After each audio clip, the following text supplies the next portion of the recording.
have an odd request for you guys. Don't look at my mouth when I say hello, welcome back to my channel.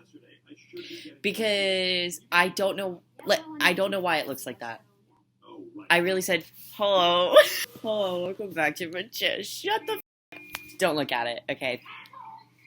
Thanks. Hello, welcome back to my channel. So, if you've been on TikTok for the past week to week and a half, then you've probably heard a certain song from a certain TikToker, and you probably hate it.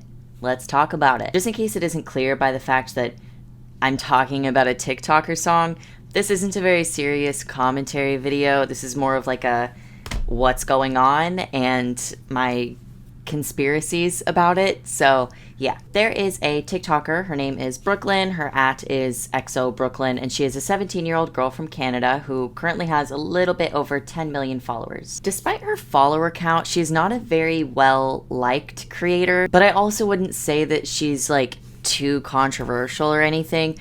But, and I know this sounds mean, I don't really get why she has that high of a follower count. I remember she started to gain a lot of traction when she would reply to like fat-phobic hate comments with her dancing and not like showing her body in a sexual way or anything, but showing her body and being like, this is what I look like, this is who I am, and I'm happy about it, and I love myself. And so she started to grow as a popular figure for her body positivity and being a good role model for a younger female audience. But honestly, as I said, I don't know why she has that large of a follower count, because she doesn't really focus on that type of content anymore. And pretty shortly after she started to blow up from that content is when she started to get called out for two things: allegedly telling people to unalive themselves, and also traveling during the pandemic. There's a bit more nuance to those accusations though, one more than the other, but I'm not getting into them in this video because it's not the point. You don't need to know the exact details of those accusations to be in the loop with what I'm talking about today. But even aside from those two things, a lot of people just don't like her. They find her like annoying or cringy or whatever other reason it is. She's just kind of consistently been seen as the butt end of a bad joke on TikTok. But anyway, so for the past few weeks or so, she's kind of been dipping her toes into singing.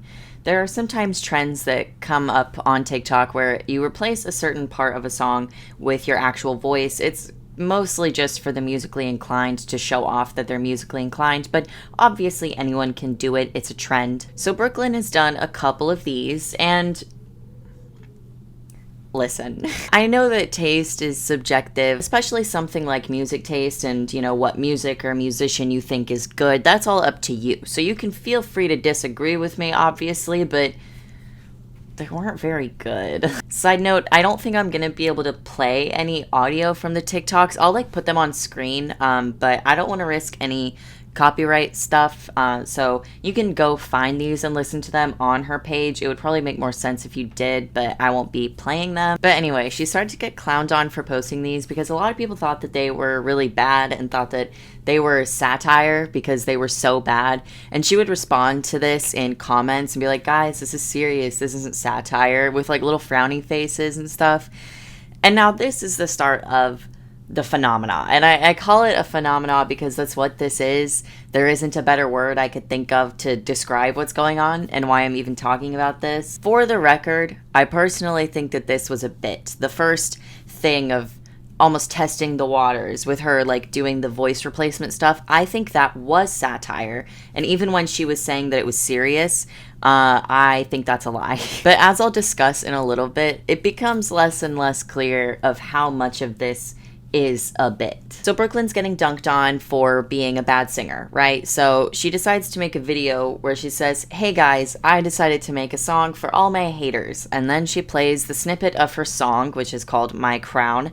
And this is where the lines, at least for me, start to get a little blurred between what's a bit and what is not a bit. So the response to the snippet was bad, like really bad. And I will go on record to say I think it was a little bit undeserved. Is it cringy? Yeah. But is it the worst thing ever made, like some people are acting like it is? No. I would even go as far as to say it's kind of camp. I'll read the lyrics since I'm again not wanting to risk any copyright issues. This is for reference. This is like the pre-chorus, not the, yeah. Okay. I don't want to read it out loud. Baby, baby, I'm no damsel. I'm just too hot to handle.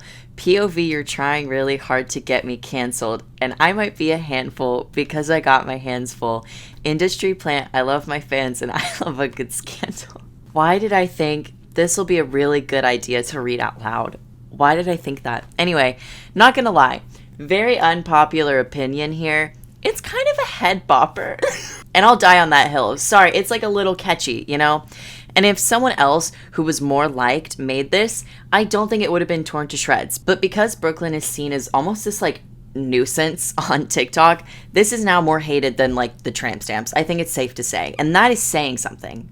That's how you know it's bad. I'm gonna, after I go over the timeline of events, go over some theories on like what I think is going on, but I'm also gonna, at the end of certain sections, say my thoughts. So at this point, with this clip in the car, the first like teaser of her song, I still think this is a bit. Call me crazy. I think that there is a large possibility that this girl's a comedic genius. Or at the very least, she made a snippet that's purposely a little bit cringy. It's like essentially for the reaction, to get a rise out of people. But I also think that there could be some legitimacy to it. Anyway, now we reach the time between the car clip and her releasing the full song. Excluding that first video, she made 16 TikToks using that snippet of her song. She was like really shoving it down our throats. And I think despite how you feel about the song, I think from a marketing standpoint, it was very smart to like heavily overuse the audio, if that makes sense, because people already don't like her or her song. So they're really not going to like how strongly she's pushing it. So people are going to express this distaste in both the comments of her videos, in, you know, duets of her videos, and even using the song in their own TikToks, all of which helps to boost the song. You're helping the thing you hate by expressing you hate it. You've become the very thing you swore to destroy. Anyway, I think it was about like a week later that the full song actually drops. Now, I'm not a music critic, right? But I have some comments. I usually don't comment on auto-tune because like everyone uses it at least a little bit, and who cares? I really don't. But I do feel it's kind of excessive in this song.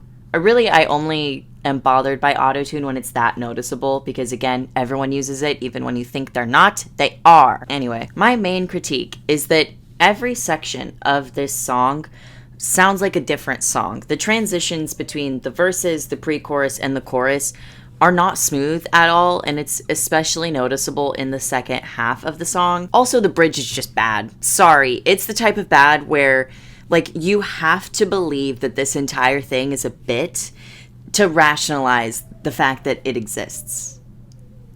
That was kind of harsh. Sorry. She also made a music video. I don't have anything to say about it. It's a music video. Who cares? At this point now is where I'm going to go over the possibilities, right? Is this real? Is, you know, only part of it real? And if it's all real, why? I have a theory that this is all a publicity stunt. It started with the satirical TikToks that she lied and said that they were serious, and then she ups the ante by making up a snippet of a song that doesn't actually exist for the haters, you know? I truly think that she made that snippet as a joke because it's too non-songy to be part of a real song. Too non-soggy. Danny Gonzalez talked about this in his video where he like tried to go undercover and make a song go viral on TikTok, where people will make parts of songs specifically to go viral on TikTok. They'll add like dance instructions as lyrics or specific lines that are just kind of destined to blow up on TikTok. I think this snippet is a part of that, especially with the POV "you're trying really hard to get me canceled" line. It's something that would never be in a real song, sorry, but could totally pop off on TikTok, which it did. How long have I been out of focus? And I could even push my theory more and say that this entire thing, even the full song, was a bit, especially keeping in mind the bridge, like how bad it is. My theory does start to fall apart a little bit with just how much she pushed that snippet of the song. I think that it was good marketing, but I think it would have made more sense if she had like pushed this snippet and gathered a lot of attention. And then the night that, you know, this song is supposed to be released, she releases an entirely different song that's, no offense, actually good. And that starts your music career and switches your audience from only being there to like watch you fall and like to laugh at you into being there and being like, oh, you're actually talented. But that didn't happen. The full song was released and it doesn't feel like a bit anymore, especially considering the fact that she made an entire music video which also wasn't satirical. I think the music video honestly could have been the deciding factor of, is this for real? Because people make joke songs and joke music videos all the time. Tiny Meat Gang, hello. And Brooklyn's song is kind of like so split, you know, to where it could be serious and it could not be. But then you pair it with this like non-comedic, kind of taking itself too seriously type of music video, and you're like, oh, this is real. But then it's like, maybe the bit is at this point so advanced that it's over my head. Maybe I only got the bit to a certain extent and I don't get it anymore, but it's still a bit. But maybe none of it was a bit. And this is all a ploy, and XoBrooklynne is a fucking genius. Actually, which to be fair, I think is true. Whether or not it's satire or not, Brooklynne is very smart in how she uses her like haters to her advantage. And I think it's very noticeable, like her intelligence throughout this whole thing. No matter how you feel about her, she's kind of smart. I don't know. I really want you guys to let me know what you think of it. As I said, this wasn't a very serious commentary video. I just felt like having a conversation about a funny thing that is happening. Let me know your theories, please, and I will see you later. I'll see you later. I'll write you a letter. I'll see you later. Probably not tomorrow. If you like the video, like the video. If you like the video, comment on the video. If you like the video, subscribe to the video maker. And I'll see you maybe tomorrow. Okay, bye.